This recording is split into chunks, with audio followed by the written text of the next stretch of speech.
Vamos começar a falar de alguns conceitos teóricos que envolvem computação paralela e que envolvem alto desempenho para podermos começar a entender a fundo a arquitetura da GPU. Bem, antes de mais nada, eu queria dizer que eu não sou originalmente de HPC, de High Performance Computing. A minha formação é em Graphics e eu, durante, desde que as GPUs existem, praticamente lido com elas, programo elas, ah, e venho acompanhando todo esse avanço das GPUs, mas eu, por não ser a minha área de pesquisa, nem a minha área principal de formação HPC, ah, eu vou passar por alto, vou passar muito superficialmente algumas questões aí de paralelismo. E, inclusive, vou apontar para vocês literatura, sugestões de leituras para vocês poderem aprofundar. Na verdade, eu vim parar em HPC por causa das GPUs, por ter lidado com elas durante muitos anos e continuo trabalhando com elas. É, a-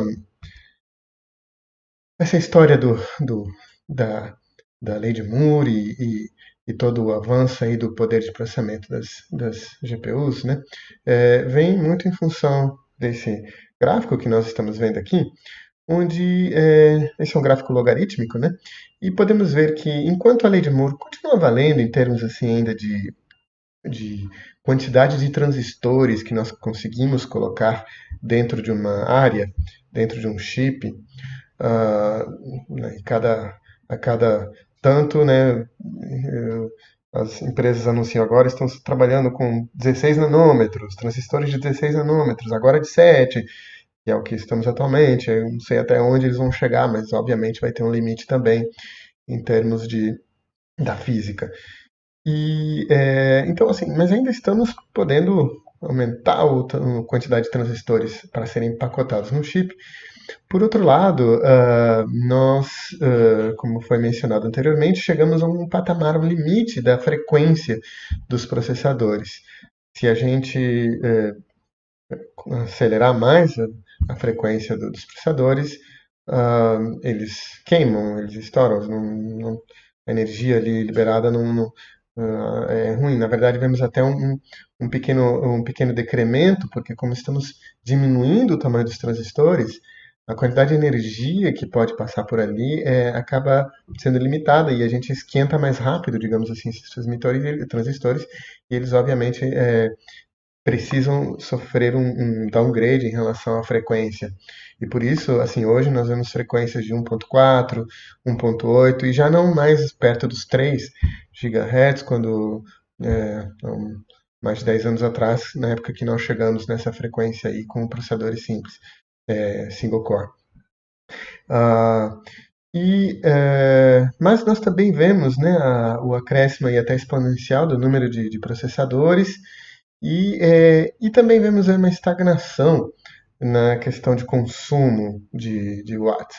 O que é bem interessante, significa que nós estamos aumentando o número de transistores, aumentando o número de cores e, mesmo com muito mais cores, estamos mantendo aí uma, uma taxa de consumo de energia mais ou menos padrão.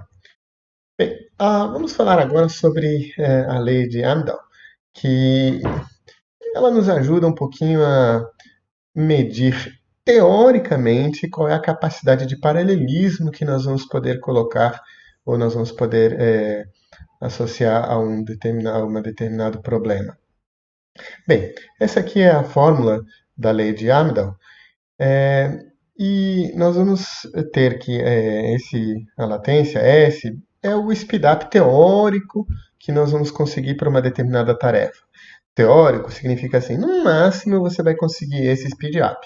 Se você chegar próximo disso, não adianta você querer mexer muito mais naquele problema, porque o seu speed up teórico é esse. Por exemplo, seu speed up teórico é 3 vezes mais rápido. Então, se você estiver na tua solução depois de muito trabalho em 2.8, é porque você já está muito próximo do teórico e não adianta mais você querer melhorar a sua solução, porque não vai adiantar muito.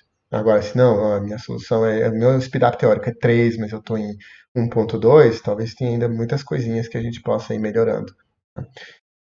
Bem, S é o speedup teórico que nós vamos poder colocar em termos de, por exemplo, no nosso caso, em paralelismo.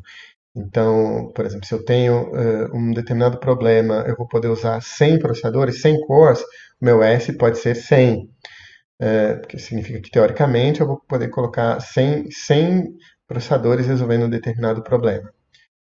E P é a parte do problema que pode ser otimizada através dos S. Por exemplo, é a parte do meu problema que pode sofrer uma abordagem paralela. Tá? Neste exemplinho aqui, vamos supor que 30% do meu, depois de fazer uma análise, né, assim, eu vejo lá, ó, este é a porção do meu código que pode ser otimizado. E esse código, esse trecho do meu programa está ocupando 30% do tempo total. Então, 0,3 vai ser o valor do P. Vamos supor que a gente tem todo o meu código pode ser paralelizado, né? Então vai ser 100%, vai ser 1, P vai ser 1. Tá? E, e, e, e nesse caso, né, se P é 1, nós vamos ter que o S a latência S vai ser igual a S, porque aqui vai ser 1 sobre P, então vai ser 1, aqui vai dar 0, 1 sobre S, então vai dar 1 dividido por 1 sobre S, que vai dar S.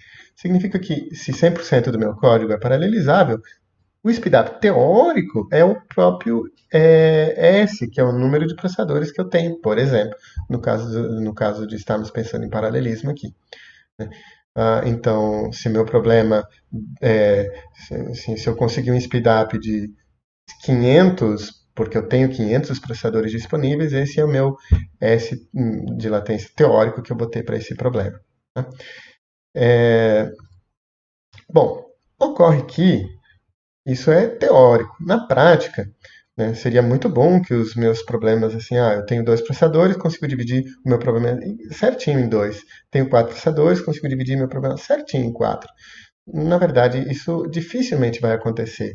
Vão haver muitos overheads, vão haver problemas de comunicação, eu vou ter um trabalho extra, se eu vou dividir meu problema em 2, eu vou ter um trabalho extra para poder fazer toda a divisão de carga e tudo mais.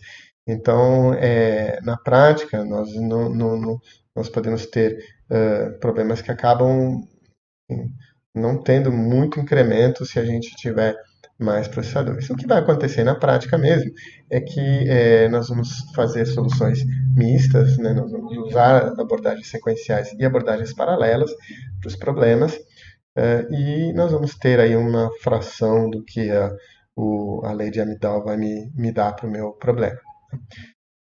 Então, vejam que se a gente tem aqui um trecho serial do meu problema, depois um trecho que é paralelizável, uma aritmética, qualquer coisa aí. Depois a gente volta para uma parte serial que a gente tem para carregar algumas coisas, ou fazer uma sincronização na rede. Depois temos outro trecho do problema paralelo. Nós podemos melhorar o meu problema, vamos ter um tempo aqui salvo, se eu vou incrementando o valor de S lá na lei de Amdahl.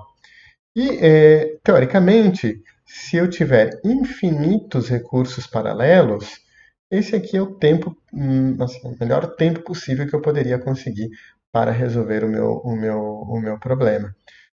Veja que assim, a minha solução paralela foi praticamente minimizada a quase nada, em função de eu ter muitos recursos paralelos. Também isso é teórico, não acontece, até porque cada etapa paralela para ser feita tem um tempo também de consumo, e muito embora quanto mais paralela a gente vai ter, o nosso problema é de estar atacando pedacinhos menores, portanto, teoricamente mais rápidos de serem resolvidos. Outra forma também de nós otimizarmos e termos aí uma melhora, observando aí o, o, a lei de Amdahl, é se eu puder ter trabalhos assíncronos. Então, se o meu trabalho serial pode disparar as tarefas paralelas e depois ir para o próximo trabalho serial enquanto as minhas tarefas paralelas estão sendo desenvolvidas, a gente também vai poder ter aí um speed up, porque em paralelo à etapa sequencial eu posso ir fazendo etapas do meu problema paralelos. Vamos, inclusive, ver muitos exemplos de problemas no curso com este tipo de abordagem de otimização. Alguns problemas permitem que isso aconteça, outros problemas não, porque de uma etapa sequencial para a próxima, muitas vezes eu vou precisar do resultado das etapas paralelas para poder dar início na etapa seguinte. Né?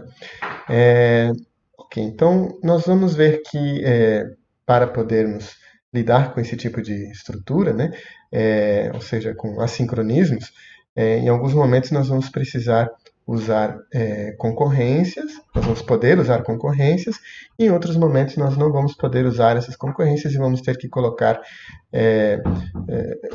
mecanismos de sincronização, ou seja, vamos ter que esperar todo mundo acabar uma tarefa para poder ir para a próxima. Né?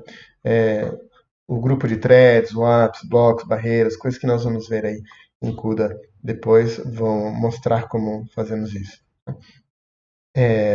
E como nós vamos poder operar com etapas sequenciais que permitem que as etapas paralelas sejam feitas em conjunto, também é um recurso importante aí das GPUs. Né?